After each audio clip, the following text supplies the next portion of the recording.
What is up, addicts? Welcome to the Fantasy Addiction Network. In this video, we are discussing the current debate between who is going to be the running back to own between Ronald Jones and the newly acquired rookie KESHAWN VAUGHN in Tampa Bay.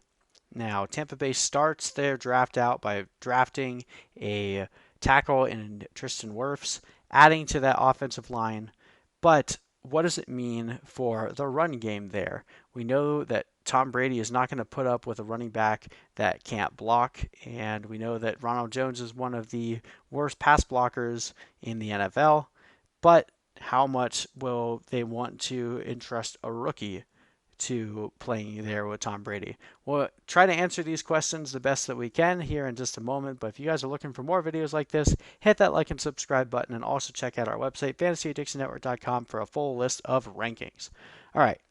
So obviously we don't have NFL stats for KESHAWN VAUGHN. We'll look at his final season at Vanderbilt.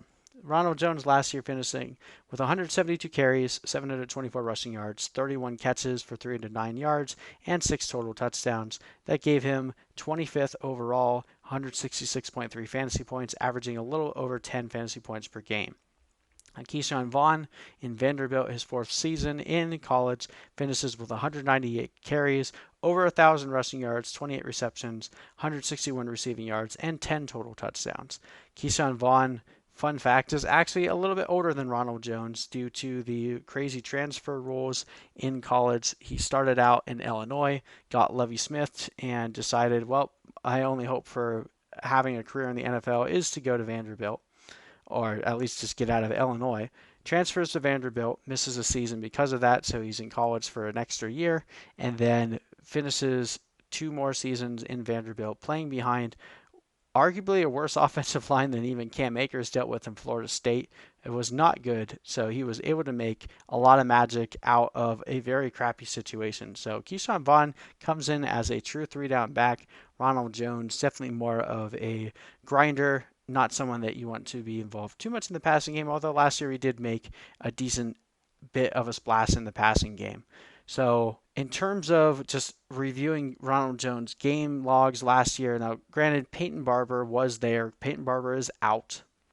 That's definitely something very important to note. You weren't ever really excited about starting Ronald Jones, but he did give you a nice top 6 week against Arizona in week 10 and a couple of running back 1 weeks in week 12 and week 16. So it was a little bit all over the place. It was kind of like on again, off again most weeks. But very rarely were you ever really excited about starting him. Only ever was able to chain together 2 games in a row where he scored at least 10 fantasy points. And that was dealing with Peyton Barber, who I would argue that KESHAWN VAUGHN is a lot more prolific than Peyton Barber. Additionally, as we've discussed, Ronald Jones does not grade well as a good run or a good pass blocker. So if Tom Brady has any say in what's happening on the offense, if Ronald Jones does not step up his pass blocking game, he's not going to be on the field too much. Now, this could just be a situation where Ronald Jones comes in for running plays, comes off the field, KESHAWN VAUGHN is on for more passing plays, but then Dare Ogunbowale ends up getting the majority of the targets, and then you're not really happy owning anybody.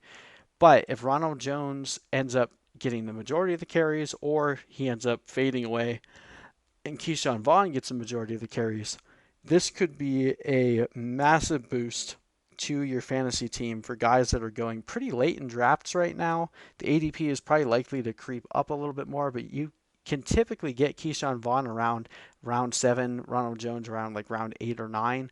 So being able to draft a potential game changer at running back that late is definitely something to note. If you are taking a 0 running back approach, KESHAWN VAUGHN and Ronald Jones would probably be at the utmost of your shopping list once you get into those later rounds before you get to the double digits. And I'm voting for KESHAWN VAUGHN. Like if we're having a debate between who we think, like if we had to put money down and say who's going to have the more fantasy relevant season, I'm picking KESHAWN VAUGHN. And let me pick on Ronald Jones for a little bit and try to explain why. For one, last year, even with not having KESHAWN VAUGHN on the team, just having Peyton Barber and Dare Ogunbowale, Ronald Jones had 0 goal line carries the entire season. Bruce Arians did not trust Ronald Jones on the goal line at all. Ronald Jones' breakaway run rate was decent, 4.7%. That's 17th best in the NFL. But his true yards per carry taken out those breakaway runs was 3.9, which was 36th. His juke rate, again, average 24th at 23.6%. And his yards created per touch was not very good at 1.46. That's 40th best in the NFL.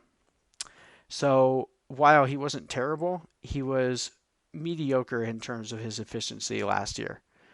The Buccaneers also face the second easiest run schedule in the entire NFL, and we are presented with a massive amount of vacated carries, assuming that the Buccaneers run roughly the same amount of plays next year, or less plays overall, but the same amount of run plays. 215 vacated carries is a lot. That's a lot to spread between Ronald Jones and KESHAWN Vaughn. And keep in mind, Ronald Jones had already had his decent share of carries. So this is probably likely to be a situation that does not see itself resolved for the first couple weeks. I'm not expecting KESHAWN Vaughn to come out of the gate with 20 carries like we saw with Kareem Hunt a few years ago. That's not what I'm expecting from him. This is a situation that you kind of have to monitor as the season goes on.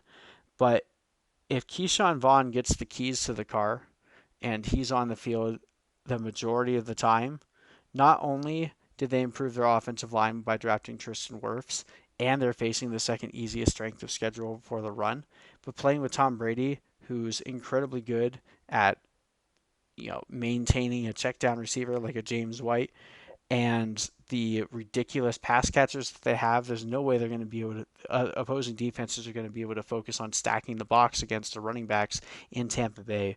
This could turn into a very, very juicy situation for whoever takes over. And again, I'm anticipating it to be Vaughn.